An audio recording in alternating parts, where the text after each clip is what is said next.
వివాహం జరిగే కాలం వచ్చినప్పుడు వివాహానికి అతడు ఎవరి ప్రయాణకు వచ్చిన తర్వాత తండ్రి ఆలోచించాడు.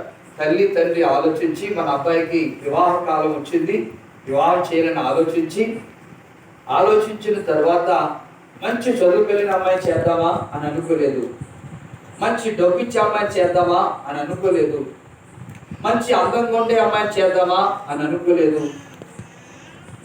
ఎందుకంటే ఆ ప్రాంతంలో ఉన్నవారు ధనవంతులు ఉన్నారు, చదువు జ్ఞానం కలిగిన వారు ఉన్నారు, తర్వాత ఐశ్వర్యవంతులు ఉన్నారు, అందగారు ఉన్నారు, అందరూ ఉన్నారు. కానీ వారికి ఏమి లేదు, భక్తి లేదు. ఏమి లేదు, భక్తి లేదు. మనిషి గారు రేపు ఇద్దరు కొడుకులు ఉన్నారు, నువ్వు కూడా పెళ్లి చేయాలి, మా కట్నం ఎవరు ఎక్కువ ఇస్తారో చూద్దామంటారు కాదు, భక్తి లేదండి వాళ్ళకి. అందుకు నమ్మకమైనటువంటి ఒక ఆత్మీయుడు ఎవరు, ఎలియాజరు మధ్యదారిలో దొరికినవాడు. అబ్రహాం కులస్తుడు కాదు, అబ్రహాం బంధువుడు కాదు, అబ్రహాము యొక్క స్నేహితుడు కూడా కాదు. అతడు పారిపోతూ వస్తున్నప్పుడు ఒక వ్యక్తి చేతిలోంచి దూరమై బానిసగా విడుదల అవ్వకుండా వస్తున్నప్పుడు ఆ బానిస క్రైదనం చెల్లించి అబ్రహాము ఎలియాజరును విడిపించాడు. నీకు స్వేచ్ఛనిస్తే నిలబట్టి నేను నీతో ఉంటానయ్యా అని అబ్రహాము కూడా ఉండి, నమ్మకంగా ఉండి, యథార్థంగా ఉండి, ఆత్మానుసారంగా జీవిస్తూ ఉన్నప్పుడు ఆ అబ్రహాముకు నమ్మకం కలిగింది ఎలియాజరుపై. ఎలియాజరు పిలిపించి తీసుకొచ్చి ఎలియాజరు చెయ్య అబ్రహాము తొడ కింద పెట్టుకుని ప్రమాణం చేపించాడు. ఎలియాజరు, మనమున్న ఈ ప్రాంతంలో చాలా మంది అందగాళ్ళు ఉన్నారు, స్త్రీలు, డబ్బిచ్చే వాళ్ళు ఉన్నారు, చదువుకున్న వాళ్ళు ఉన్నారు, ఐశ్వర్యం కలిగిన వారు ఉన్నారు. వీళ్ళొద్దు, వీళ్ళకి ఏంటంటే భక్తి లేదు, వీళ్ళకి ఏంటంటే ప్రార్థన లేదు, వీళ్ళకి ఏంటంటే నీతి లేదు, కాబట్టి వీళ్ళకి ఆత్మీయత లేదు. కనుక నువ్వు ఒక పని చేయి, ఒక ప్రాంతానికి వెళ్ళు, ఒక స్థలానికి వెళ్ళు, మంచి భక్తి కలిగిన వారు, మంచి ప్రార్థన కలిగిన వారు, మంచి విశ్వాసం కలిగిన వారు ఉన్నారని చెప్పి కాస్తంత బంగారము, వెండి, డబ్బు ఇచ్చి పంపించారండి. ఎలియాజరు ఆ పని తీసుకుని ఈ పని నమ్మకంగా చేయాలనే విశ్వాసంతోనే ప్రయాణాన్ని కొనసాగించాడు. కావలసినది తీసుకున్నాడు, ఒడ్డుల మీద ఎవరి గాడిదల మీద వెళ్ళడం జరిగింది.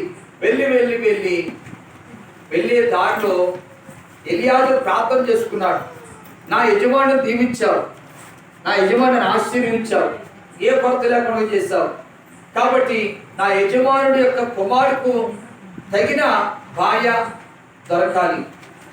ఆ భార్య ఎలాంటిది, బాగా చదువుకునేది కాదు, బాగా అందం ఉండేది కాదు, బాగా డబ్బు ఉండేది కాదు, వినయముతో విధేయతతో పరిచర్య చేసే కోడలు దొరకాలి. దేవుడి స్తోత్రం. అలా అనుకుంటూ వెళ్ళాడు. వెళ్ళిన తర్వాత ఒక బావి దొరికింది. బావి దగ్గరికి ఆడవాళ్ళు వస్తారు నీళ్లు చేదుకోవడానికి, మగవాళ్ళు కాదు. మీ దానికి మొదలైతే మగవాళ్ళు చేతికి వెళ్తారు నీళ్లు. ఆడవాళ్ళు నీళ్లు చేతుకు రావాలి, ఆడవాళ్ళకి ఇచ్చే పని ఆడవాళ్ళకి ఇచ్చాడు. ఆడవాళ్ళు అట్లు తోవాలి, ఆడవాళ్ళు బట్టలు ఉతకాలి, ఆడవాళ్ళు అన్నాలు వండాలి. ఇప్పుడు మగవాళ్ళే వండుతున్నారు అన్నాలు, మగవాళ్ళే బట్టలు ఉతుకుతున్నారు, ఇవన్నీ ఎలాగే చేస్తున్నారు. ఏంటో రివర్స్ అయిపోయింది, అంతా భక్తి కూడా రివర్స్ అయిపోయింది. కానీ ఆ ఆడవాళ్ళంతా కడవలు పట్టుకొని బావి దగ్గరికి వస్తున్నప్పుడు ఇది చూశాడు. ఇది అది ఏం చేసాడు, ఒంటెలను కూడా మోకరింపజేశాడండి. ఎవరంటండి మరి మనుష్యం గారు వాళ్ళ పెద్ద కొడుకుని మోకరింప చేస్తున్నారు లేదు, ఏంటినా ప్రార్థన తీసుకురాలండి, చదువు ఉందంట అయ్యగారు, చదవాలంట అయ్యగారు. ఆ మనుష్యం వెళ్ళిపోయేదాకా పుస్తకం పట్టుకుని ఏలాడతాడు వీడు. ఆయన వెళ్ళిపోయిన తర్వాత ఇక ఫ్రెండ్స్ దగ్గరికి వెళ్తాడు, లేకపోతే చక్కగా పడుకుంటాడో తెలియదు. కానీ చూడండి, ఒంటెలు మనిషి కంటే భారమైనది. ఆ ఒంటెకు నోరు లేదు, జ్ఞానం లేదు. కానీ ఎలియాజరు భక్తి చూసారా, ఒంటెలను మోకరింప చేసేట్టుగా ఎలియాజరు పనిచేశాడండి. మన పిల్లలు మోకరిస్తున్నారా? గొప్ప మోకరిస్తున్నావా? ఋతమ్మ మోకరించినప్పుడు మోకరించాలి. మన పిల్లలకు మోకాళ్ళ ప్రార్థన నేర్పాలి, ఒంటెలకు ప్రార్థన నేర్పాడు. ఒంటెలు కూడా మోకరించాయి. అప్పుడు తీర్మానం చేసుకున్నాడు, ఇక్కడికి ఎవరైతే వచ్చి నాకు నీళ్లు పోసి నేను అడగకూడగా నా ఒంట్లకు నీళ్లు పోస్తాదో ఆమె కష్టపడిన వ్యక్తి, శ్రమపడిన వ్యక్తి, బాధ్యత కలిగిన వ్యక్తి అని అనుకుంటానని చెప్పాడు. ఒక ఆమె రానే వచ్చింది, రెప్పగా తల్లి వచ్చింది. వచ్చిన తర్వాత నీళ్ళు అడిగాడు. నీళ్లు పోస్తూ అయ్యా నీ ఒంట్లు కూడా నీరు పోస్తానని అడగకుండానే ఒంటికి కూడా నీరు పోస్తుందండి. ఇక అర్థమైపోయిందండి.